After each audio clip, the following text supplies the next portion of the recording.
요한계시록 7교회 강해 설교 6번째 시간입니다. 부유한 교회란 제목으로 요한계시록 2장 9절 말씀을 근거로 함께 말씀을 나누도록 하겠습니다. 요한계시록 2장 9절입니다. 내가 내 환난과 궁핍을 알거니와 실상은 내가 부유한 자니라. 자칭 유대인이라 하는 자들의 비방도 알거니와 실상은 유대인이 아니요 사단의 회당이라. 서머나 교회는 아시아의 7교회 중 예수님께 칭찬만 받은 교회입니다. 이 칭찬은 서머나 성도들의 수고와 행위들에 있는 것이 아니라 그들이 박해 중에 참고 견디는 가운데 주어진 것입니다.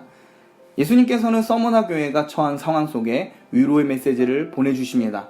바로 8절에 예수님께서 처음이자 나중이시며 죽었다가 살아나신 이라고 소개를 합니다. 자, 이는 주님께서 역사의 주관자 되시고 부활하신 주님으로 서머나 성도들이 당하는 환난을 관리하고 계시며 사망 가운데서도 생명을 주실 분이라는 메시지가 8절에 담겨 있습니다. 서머나 교회는 내세울 만한 규모나 열심 혹은 이렇다 할 열매는 없었습니다. 서머나 교회에 대한 평가를 전체적으로 보면 에베소 교회보다 수고나 열심에 관련하여 언급된 부분이 없습니다. 오히려 그들의 핍박에 대한 위로와 격려 그리고 앞으로 당할 환난에 대한 경고가 중요하게 다루어질 뿐입니다. 에베소 교회와 서머나 교회를 비교해 볼 때 에베소 교회는 정통교회로서 복음을 이단으로 지켜낸 두드러진 성과가 있었습니다. 그럼에도 예수님은 에베소 교회가 처음 사랑을 잃어버렸다는 무서운 책망을 받게 됩니다. 이 경고는 교회로서 치명적이었는데 회개하여 회복하지 않으면 촛대를 옮기시겠다고 하셨습니다. 촛대를 옮기겠다는 것은 더 이상 생명력 있는 교회, 빛 대신 주님을 증거하는 사명을 감당하기 어려운 교회가 된다는 의미입니다. 이는 교회로서 사형 선고와 같은 것입니다. 반면에 서머나 교회는 뚜렷할 만한 선교 결과나 수고의 행위가 없었지만 그들은 말씀을 담지하며 생명을 걸고 믿음을 지켰습니다. 예수님께서는 인간의 열심, 많은 행위보다 믿는 마음으로 말씀에 귀를 기울이며 삶으로 살아내는 것을 중요하게 보십니다.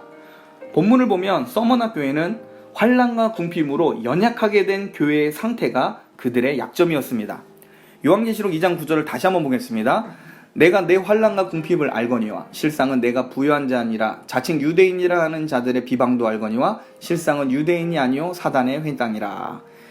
예수님께서는 서머나 교회가 당하는 환난과 궁핍 때문에 약한 교회라는 사실을 아신다고 합니다. 그런데 놀랍게도 서머나 교회가 약점이라고 생각하지만 예수님은 서머나 성도들을 향해서 실상 너희가 부유한 자다라고 말씀하십니다. 서머나 교회는 작은 교회입니다. 성도들의 대부분이 노예이고 여자로서 당시의 하층민에 해당하였습니다.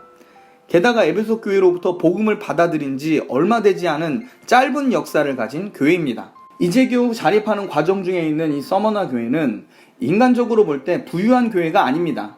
그러나 예수님은 서머나 교회를 부유한 교회라고 말씀하십니다.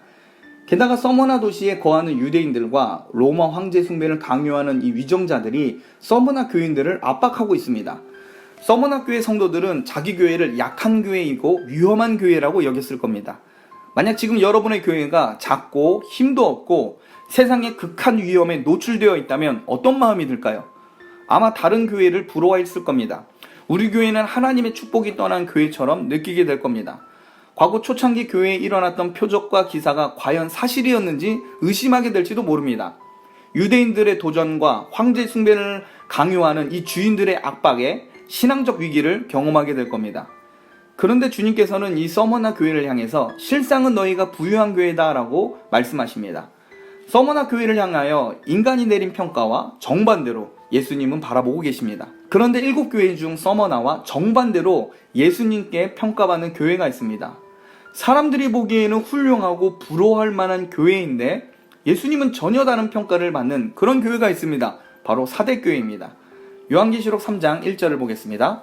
요한계시록 3장 1절에 보면 사대교회의 사자에게 편지하라. 하나님의 7영과 7별을 가지신 이가 이르시되 내가 내 행위를 아노니 내가 살았다 하는 이름을 가졌으나 죽은 자로다.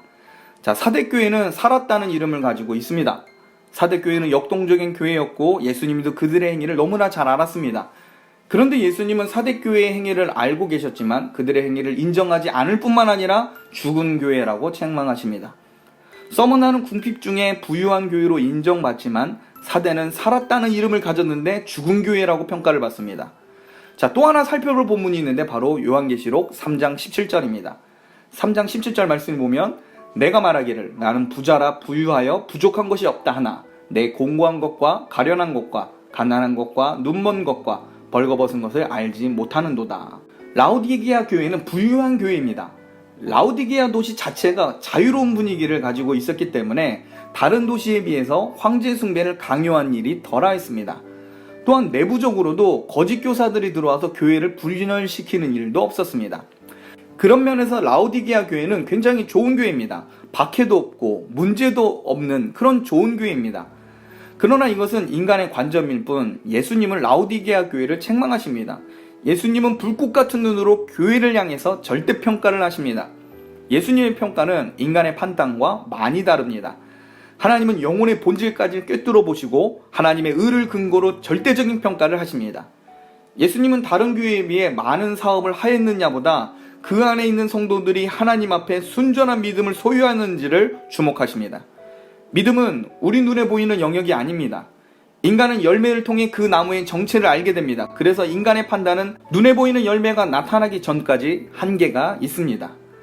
예수님은 교회가 행한 수고도 보시지만 그 과정 중에 성도에 보이지 않는 그 영역까지 주목하시는 성자 하나님 되십니다. 예수님은 겉으로 드러난 많은 행위뿐만 아니라 사역의 과정 중에 보이지 않는 성도의 깊은 속마음까지 가늠하시는 분입니다.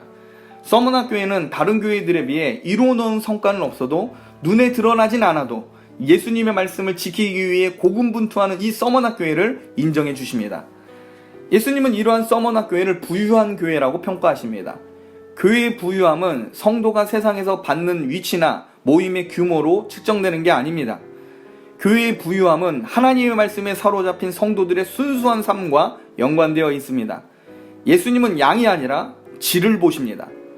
많은 무리가 모였을지라도 하나님 앞에 순결하고 깨끗한 양심으로 말씀을 받들지 않는다면 예수님의 책망과 징계가 있을 뿐입니다. 하나님을 소홀히 여기는 수많은 무리를 하나님은 기뻐하지 않으십니다. 하나님은 거룩하고 순결하며 깨끗한 그릇으로 복음을 담지하는 그 성도와 교회를 주목하십니다. 깨끗함과 순결은 인간의 행위에서 오는 것이 아니라 성령께서 성도의 영혼을 만져주시고 역사해 주실 때 가능한 일입니다. 사도 바울은 복음을 위해 준비된 그릇의 특징을 깨끗함에서 찾았습니다. 우리 인생 중 눈에 보이는 큰 결실이 없더라도 우리의 믿음과 신앙을 순결하게 지키고 깨끗한 양심으로 자기 자리에서 최선을 다했다면 예수님은 그 영혼을 위로하시고 하나님 나라의 부유한 자로 분명히 칭찬해 주실 겁니다.